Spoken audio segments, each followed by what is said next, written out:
অনেক বহুল আলোচিত, যেমন ত্বকি, তনু, সাগররণী, মুনিয়া, এই যে হত্যাকাণ্ডগুলো এগুলো বহুল আলোচিত হওয়ার পরেও এগুলির কোনো বিচার হয়। সেগুলো আশা করি যে এই সরকার একটা বড় ধরনের সুযোগ এই সরকারের সামনে এই বিচারগুলো সমাপ্ত করে।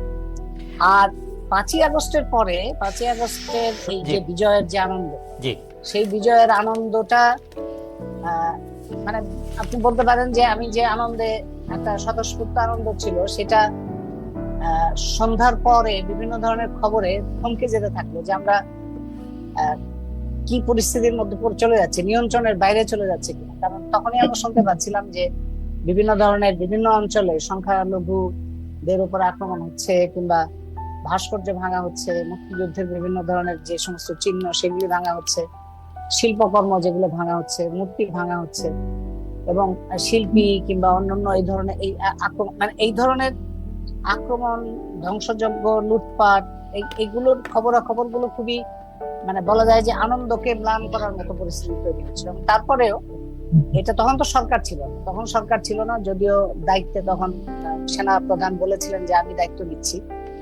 তো সেটা আমরা মনে করলাম, কিন্তু সেরকম কোনো ব্যবস্থা কিংবা সেরকম কোনো ওই যে আপনি যেটাকে বললেন খামোশ, সেই ধরনের কোনো সরকারের পক্ষ থেকে ওই ধরনের বক্তব্য শুনি নাই। 8 তারিখে এই সরকার দায়িত্ব নিয়েছে। তারপরে এটা কোথাও কোথাও কমেছে। আপনারা জানি যে এই যতগুলো এই ধরনের ঘটনা ঘটেছে সেটা বহুভাবে অতিরঞ্জিত হয়ে ভারতের মিডিয়া তাদের এজেন্ডার জন্য অনেক রকম প্রচার করছে। মানে এটা ভারতের মিডিয়ার জন্য, বিজেপি সরকারের জন্য খুবই একটা খুব উপাদান তারা পেয়েছে, যে তাদের এই একটা অপপ্রচার করার জন্য। তো তারপরে আমরা দেখলাম একটা পর্যায়ে গিয়ে এই আক্রমণটা কিন্তু থামছে না, আক্রমণ চলছে, এবং একটা পর্যায়ে গিয়ে মাজার ভাঙা শুরু হলো। গত কয়েকদিন ধরে আমরা দেখতে পাচ্ছি মাজার ভাঙা শুরু হলো, এবং মাজার ভাঙার বাইরেও আপনার বিভিন্ন জায়গায় হুমকি, বিভিন্ন ধরনের মানে আমরা ইসলামপন্থী যে সমস্ত রাজনীতি, যে সমস্ত ধারা আছে তাদের মধ্যেও বহু ধারা আছে, আমরা জানি বহু ধারা আছে, এবং বৈষম্য নিপীড়নের থেকে মুক্ত থাকতে চায় এরকম ইসলামের ব্যাখ্যাও আছে, এই ধরনের ধারাও আছে। আবার নিজেদের বৈষম্যবাদী রাজনীতিকে ইসলামের নামে বৈধতা দিতে চায় এরকম ধারাও আছে। তো তার ফলে দেখা যাচ্ছে যে ইসলামের নাম করে, ধর্মের নাম করে এই হামলাগুলো, মাজার কিংবা বিভিন্ন ধরনের সংখ্যালঘু জাতি, সংখ্যালঘুর মধ্যে আবার ইসলাম ধর্মের মধ্যে সংখ্যালঘু যারা মুসলমানদের মধ্যে, যেমন আহমদিয়া কিংবা অন্য বিশ্বাসী লোকজন, তাদের উপর আক্রমণ হচ্ছে। মানে মানে বিভিন্ন ধরনের মানে শক্তি, বল প্রয়োগ, এবং বিভিন্ন ধরনের তাকে তার নতুন ভাবে তার রাজনৈতিক শক্তি হিসেবে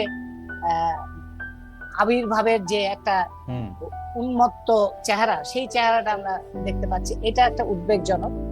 তো সরকারের দিক থেকে গতকালও প্রধান উপদেষ্টার বক্তব্য শুনলাম, তিনি বলেছেন সরকারের দিক থেকে আমাদের এটা থামানোর জন্য আরো কার্যকর ভূমিকা নেওয়া উচিত বলে আমি মনে করি।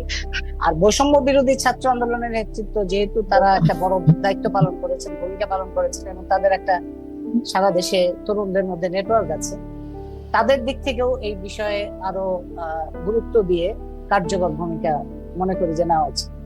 স্যার, আপনাকে ধন্যবাদ। আমি একটু সৈয়দা রেজওয়ানা হাসানের কাছে এই বিষয়ে যদি ছোট করে কোনো কিছু একটা মন্তব্য থাকে, যে প্রফেসর আনু মোহাম্মদ বলছিলেন যে কিছুটা হলেও সরকার একটু দায়িত্ব নেওয়া উচিত, বৈষম্য বিরোধী ছাত্র আন্দোলনের দায়িত্ব নেওয়া উচিত এইসব ঘটনা ঘটার ক্ষেত্রে, মানে যারা দুর্বল তাদের রক্ষা করার ক্ষেত্রে, আপনি এই ব্যাপারে কোনো মন্তব্য করবেন কিনা?